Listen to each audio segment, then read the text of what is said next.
Now, Lowcountry Forever, a public affairs presentation of the Charleston Radio Group.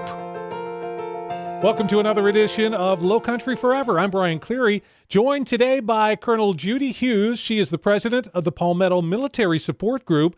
And coming up at the end of June, they've got a huge event that maybe someone you know will be a part of. But Colonel Hughes, let's first of all start off for people who don't understand or don't know about your group. Explain to us all what the Palmetto Military Support Group is all about. The Palmetto Military Support Group, or a shorter, easier on the mouth, is PMSG, we also call ourselves, was a nonprofit group formed about 5 years ago whose whole mission is really to act as the bridge between the military community and the civilian community. And we do that really kind of threefold: by fundraising, engagement, and education. We're an all-volunteer group. Now, you yourself rose to the rank of colonel in the military. Are you in a transition period? Are you out of the military now and just giving your time to this group? I am actually retired from the military. I served 27 and a half years in the Air Force, but I retired here out of Charleston.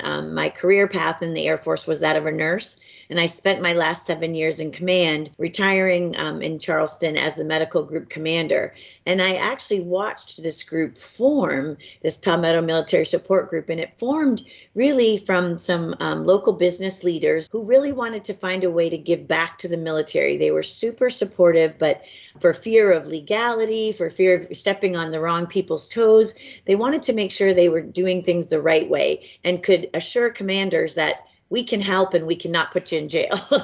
And so I really saw the same group of people constantly at events we were hosting. So when I retired, they reached out to me about a year later and said, hey, would you like to be on our board of directors? So I have been on their board of directors for about 3 years. And this year I was elected president. And you've got an event coming up at the end of the month. It's the Third Annual Lowcountry Salutes. And this event is to both recognize and honor Charleston Tri-County High School graduates who commit to the military service academies. Explain, first of all, what this event is all about and the purpose of Lowcountry Salutes. Well, the purpose of Lowcountry Salutes is really to recognize our young men and women from our Charleston community who have chosen to serve something bigger than themselves. They've either said after high school, hey, I'm going to join the military, or maybe instead they're going to a service academy, or maybe they're going to college and doing it, committing to a 4-year ROTC scholarship. We just know that less than 1% of the U.S. commits to serve the military. So we believe that's something that needs to be recognized and celebrated. And we really want to make the families part of this event as well. We know some families are a little nervous about letting their daughter or son, their precious cargo, go.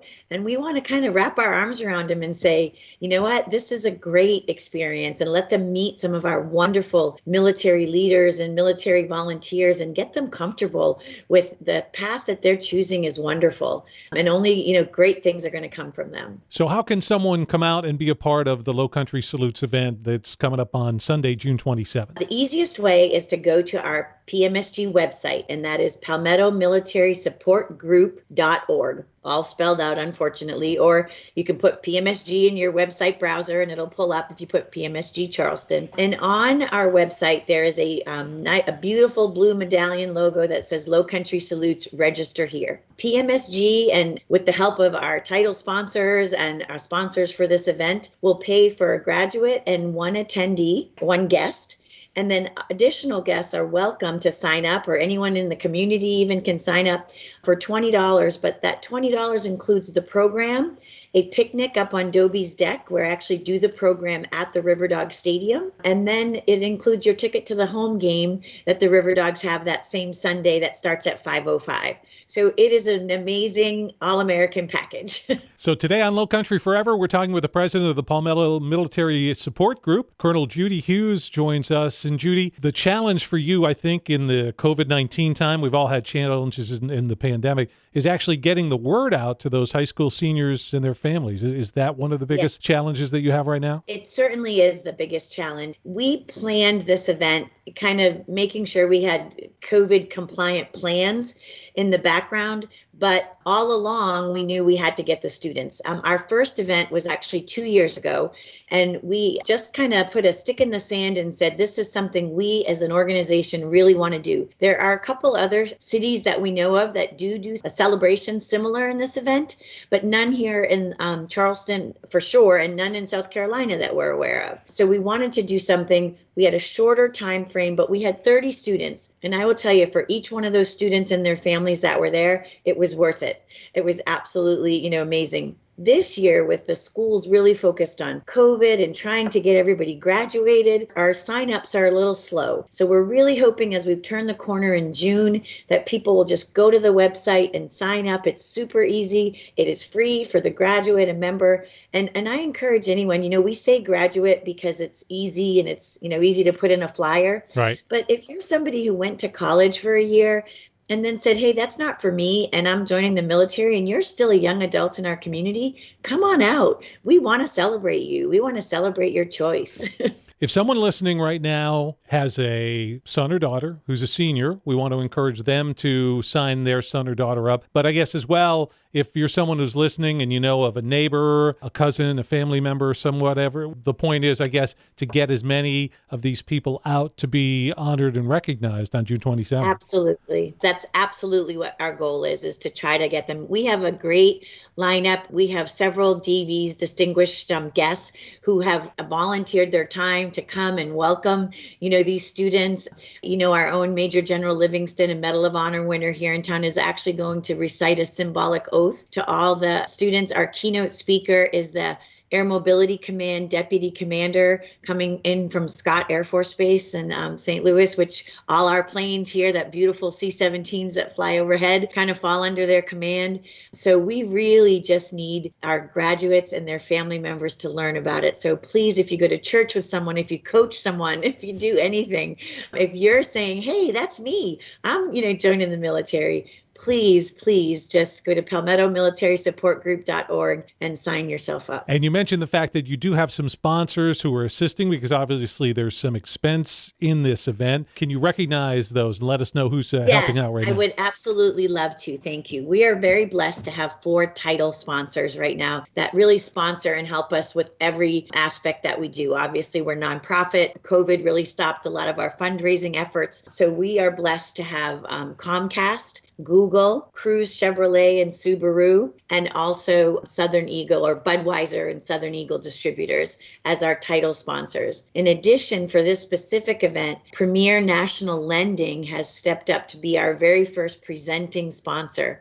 So they will start to be on all of our stuff going forward, and their contribution has really allowed us to be able to make it free for the graduate and their event. And then also Carolina One does a Carolina Cares grant, and we were able to be a recipient of that to help again with the funds for this event. And if someone listening right now is saying, well, I don't know anybody who's a senior that's going down this path, is there some way an individual can help? Can they make a donation? Absolutely. There is a Friends of the Military sponsorship level. It is $100, but we'll take any amount. And there's a way to do that right on that same website. If you are a Friends of the Military donation request, we put your name on our flyer that everybody gets, their program that they get during the event. We're talking with Colonel Judi Hughes. She's the president of Palmetto Military Support Group here on Lowcountry Forever. We're talking about the Third Annual Lowcountry Salutes events that'll be happening at the Joe, and that'll be on Sunday, June 27th. And that, of course, includes a picnic pregame and then the baseball game itself. Now, Colonel Hughes, you talked about your experience, 27 years in the military. The military as a career, can you talk about why someone might want to consider that at this point? Obviously, because I'm old, I joined a while back. But when I joined, I really thought I was going to do 3 years only and, get out and go home and be a nurse in my backyard. But what I found was the caliber of people that you get to work with and meet, and the educational opportunities were just amazing. And I can tell you that now, being retired and having adult children who I'm trying to get through med school, and their first home buying, it is amazing to have the steadfast support of that military retirement. And I don't think there's a lot of companies right now that do that. And the skill training, even if you don't stay in, is just amazing. We had an opportunity about 2 months ago to have breakfast actually with airmen out at the air base. everybody was brand new. They hadn't been in the military more than a year. And I asked them what they thought about an event like this, asked them if they had it in their hometown. And most of them said, no, we would have loved something like that. They kind of want to brag on themselves, but they don't. And no one else is there to really push them out the door and say, you're doing an amazing thing for our country. And so that's really what we want to do. Can you talk to a mom or dad who might be listening and is a little, I don't want to say the word skeptical, but maybe perhaps a little fearful of their son or daughter joining the military? I would tell you that my parents were probably the same way, having just paid for private college to send me to nursing school and said, why the military? But they're my biggest fans right now and biggest fans of the military. So I say to the parents, please come out, come with your son or daughter and really feel the support of this community. PMSG's really vision is to be recognized as the most supportive community of its military in the country. And I'll tell you, we're making really a big chunks at that. We have leaders who come in from all across the country who say, we have heard about the amazing community in Charleston and how it welcomes its military and embraces them. We are one of the unique cities in the U.S. that has all 5 branches of the military here in Charleston. A lot of people don't know that. They just see the planes overhead. But we have a huge Navy footprint. We're growing our Coast Guard footprint. So I say to the parents, don't be afraid. It's a great journey, and it doesn't really matter how long, they get something out of it. As someone who's served 27 years for our country, I would think and hope that's the case that people are thanking you for your service. But I wonder, as someone who hasn't been into the military, how do you feel when someone comes up and says that to you? You know, I think sometimes, boy, I'd like to thank that person, but does that make them uncomfortable? What is the feeling of someone who's served when they're thanked by a non-veteran? I think everyone is a little bit different. Obviously, I have a lot of Facebook, friends, and everybody's a hair different. For me personally, I take it very highly regarded. I love that somebody took the time out of their day to recognize that service. I'm humbled by it. And my response usually is, it was truly my privilege, because it really was. I think I was blessed because I got to do nursing. So I got to take care of people. And even as a commander, it was still about taking care of people, just maybe with a different set of glasses on. And I love doing that. And so I myself am very welcome to it. I know we just passed Memorial Day, and a lot of people always worry, on Memorial Day, what do you say? Or, Right. You shouldn't say thank someone for serving. I still say that person who served, put their hand up in the air, took that oath to maybe be one of those who didn't come back. And so my saying this year, instead of saying Happy Memorial Day, which I do, having had some personal losses and family losses, I don't like hearing that. My thing was, I hope you enjoy a thoughtful Memorial Day. And I really found peace with that.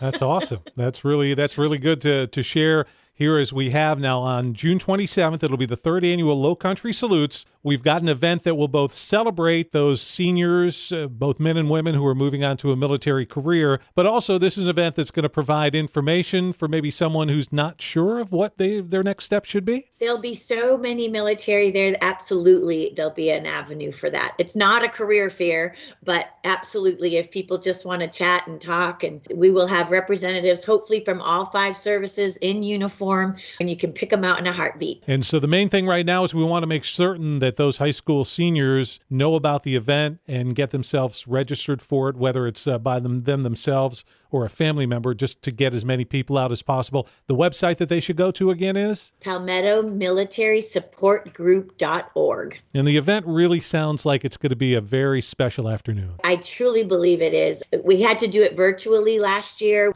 We have these really amazing medallions that the graduates get to wear. They get that medallion presented to them by one of the senior leaders in their respective service. They get to recite a symbolic oath and get their family to see that.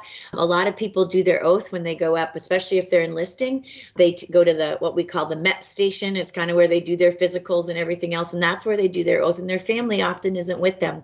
So they get to see them. They get to hear their graduates say their name and, what high school they're from and where they're going, what service they're choosing. We just got so much positive feedback that I know it's going to be a special day and one that everyone can feel good about.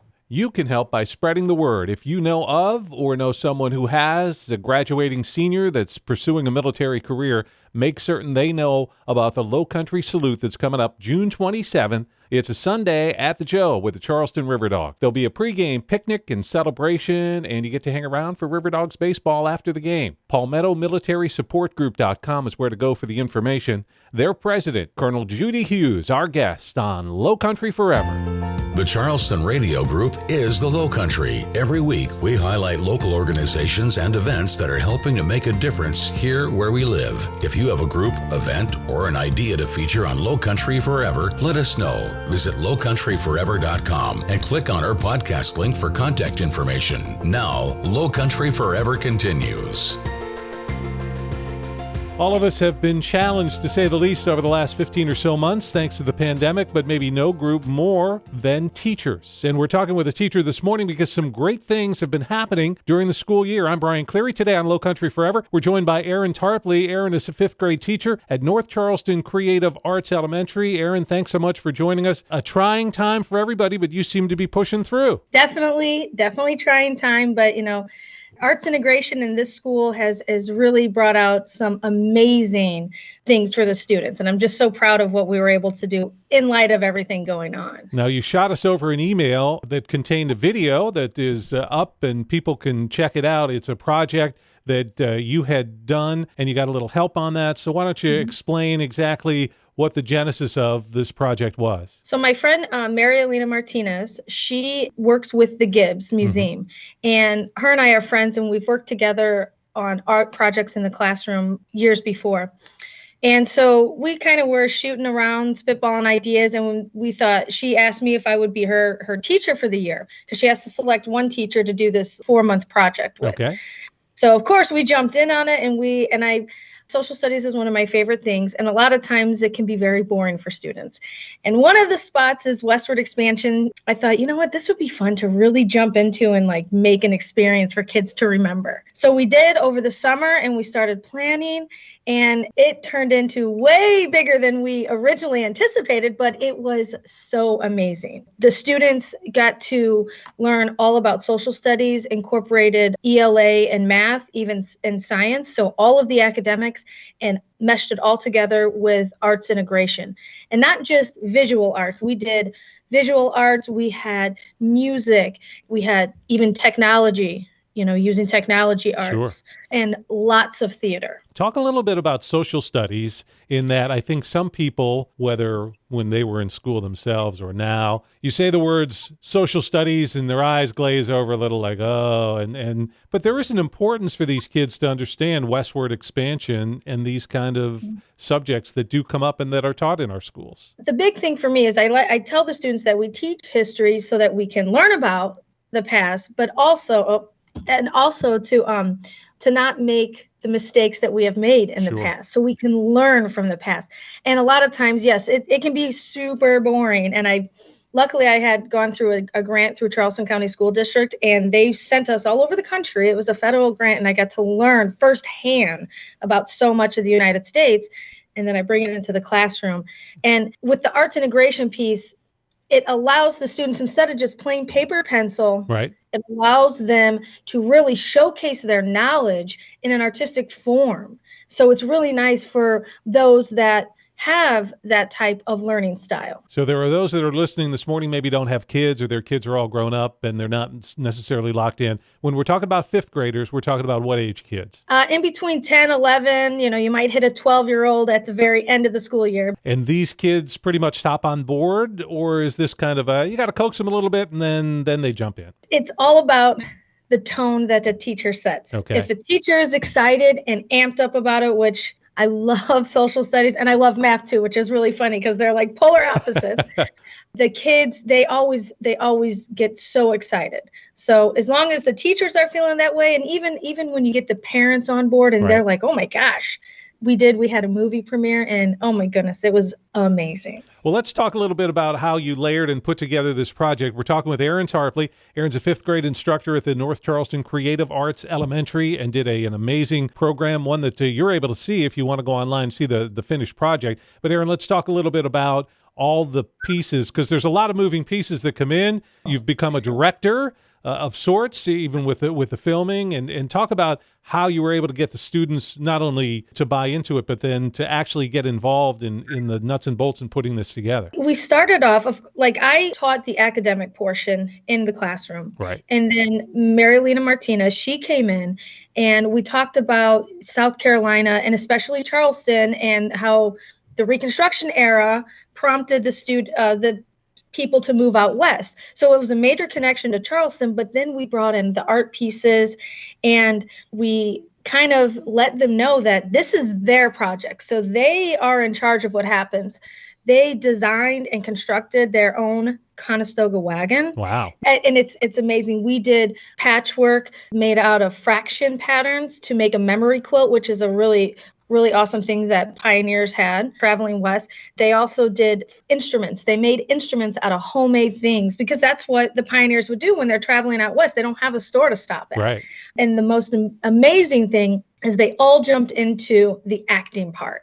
And I had one student, she's just very quiet, very smart, and she got selected to be the director and a producer. It was unbelievable. She just jumped out of her shell and she's telling the kids, "Oh no, go that way, do this," and it took a full day of filming because there's about 8 or 9 scenes. Right. Some of them are a little shy, but then when you get them in there and they see that this is their project, they own it. It's all them. I can't imagine that day of filming, because that would be, and we can all go back to when we were in school, and there were some days that we were really excited to get to that classroom and do something, and I have to think that was one of those days. Oh my gosh. I asked the kids the night before, I said, okay, now these are your specific parts. So if you can wear outfits, and a lot of times you'll have a few students that don't really, they're kind of like, whatever. Right. Every single one of the students came in dressed the exact way that would fit their part. They were ready to rock it. And it was so cool. It was so cool. Now, in the end, how many students total, if you give us a number, were involved in the project here? So we have 14 students in the classroom. Every single one of them were involved. Wow. Every single one of them had a part,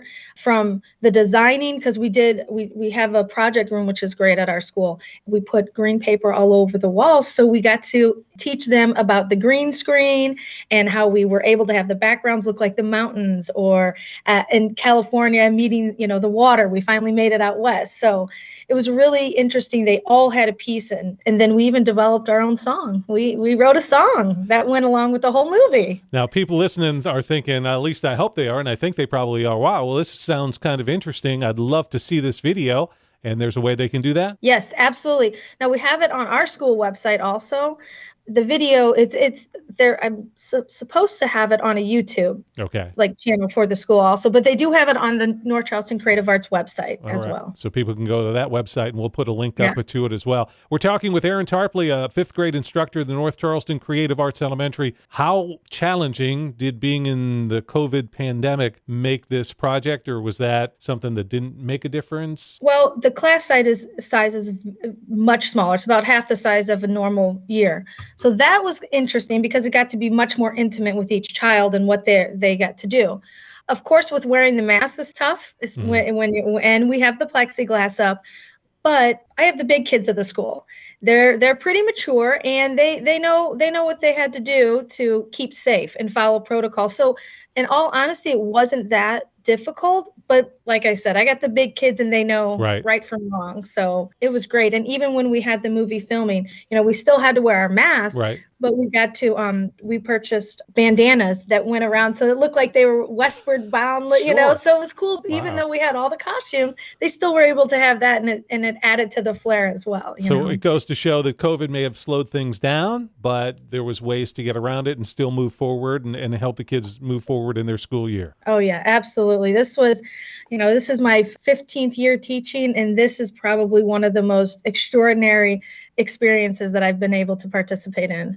And thank you. It's so much to the Gibbes and Miss Martinez, because without her, this would have never been possible. She's amazing. And people may not realize the community school partnerships like that go on. Can you talk a little bit about the importance of that? And the Gibbes has such a great educational outreach that a lot of people just see it as a museum, which is terrific, but they really go far beyond that. Oh, definitely. And they are so supportive. I mean, and it's all schools in the Charleston area, and I'm sure probably even farther in the other counties, but they allow us to connect with artists and residents. And there's a lot more, like Engaging Creative Minds is another great community outreach, and it helps allowing those students a chance to really showcase their knowledge. Like I said before, instead of just a paper and pencil, some kids can act out this beautiful representation of a social studies or a science lesson, which is totally different than just A, B, C, D, true or false.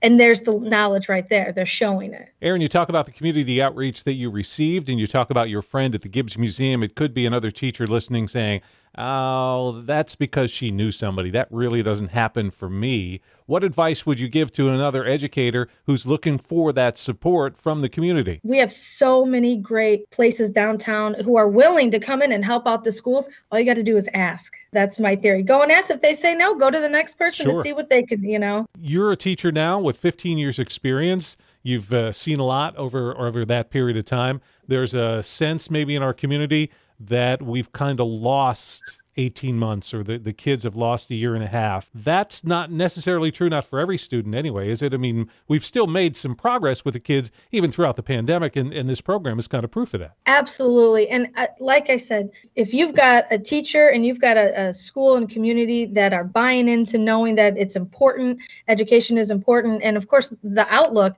then you're going to see success. In the classroom, every one of my students are capable. And yes, I mean, I have two children of my own, and I know what the pandemic has done and not being in the classroom, but getting in there and putting your best foot forward and trying hard no matter what is the number one goal. And they have their individual goals too. So it's not just everybody has to, make this amount. No, you do what's appropriate for you. And I see that. The positive, if you're positive, the kids want to do that. They want to achieve success. And I mentioned the community outreach with the Gibbes Museum, but the parental outreach, which I think has increased perhaps during the pandemic, but I don't think as a teacher you can overstate the importance of a parent being involved. Without a parent involvement, it's very difficult, and of course it doesn't always happen that way. There's lots of work. Parents have to work and there's things, but being that I'm a parent as well, I can bend my ways, and sometimes I got to be mama bear for one kid, and then I can be teacher for another student. It takes a village to raise a child. And in the whole westward expansion project that you had going on, it seems as well that you did get support from the Charleston County School District as well. Oh my goodness, we have an amazing parent advocate here, Nikki Smith, and she reached out and was able to contact the district. The movie premiere itself was unbelievable, and Heritage Pools actually donated money so that we could have dinner and a movie. And we followed every single protocol necessary for COVID. But I mean, they had spaghetti and meatballs, all this delicious food and a beautiful cake, and they got to see their movie, and their parents, it was like a black tie event. They had to look real spiffy and fancy, and they had paparazzi when they walked in. It was great. It was a true movie affair, and each student won an Oscar. Oh, excellent. Now, Erin, I don't want to put any pressure on you, but how do you top this next year? Oh, gosh. Listen, Martinez and I, we're actually thinking about next year and what we can do. Our wheels are already turning. So for people, again, who want to see this video, and I'm sure they're going to want to after hearing our conversation, they can just go to the North Charleston Creative Arts Elementary website. Yep, they sure can. And they should be able to just click on, I think it's a little picture, and you just would hit play, and it goes to the video. And the movie itself is how long? Well, the movie is only about 2 minutes and 50 seconds, but there's about 17 minutes in between that shows, and this is the beauty, it shows the making of the movie. Right.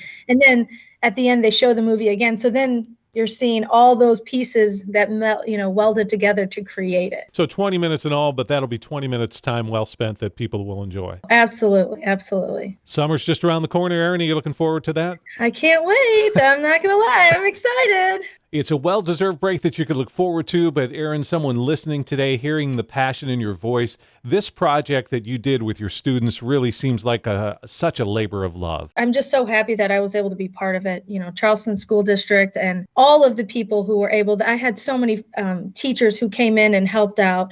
The school itself is amazing. And like I said, Martinez, without Marilena Martinez and the Gibbes Museum, I don't know if this could have happened at all. It did happen. It's obviously something you're very proud of, and it's something anyone listening should check out. The video is easy to find. Just go online, ccsdschools.com/NorthCCA. That's where you'll find the North Charleston Creative Arts Elementary School website, and you'll see it right at the top of the page. It'll say Westward Bound at your very own North Charleston Creative Arts Elementary School. Click on that and watch the video. Erin Tarpley from North Charleston Creative Arts Elementary, the 5th grade teacher, our guest on Lowcountry Forever. Thanks for listening to Lowcountry Forever. If you missed any of this week's show, there's a complete recording under the podcast link at lowcountryforever.com. Lowcountry Forever is a public affairs presentation of the Charleston Radio Group.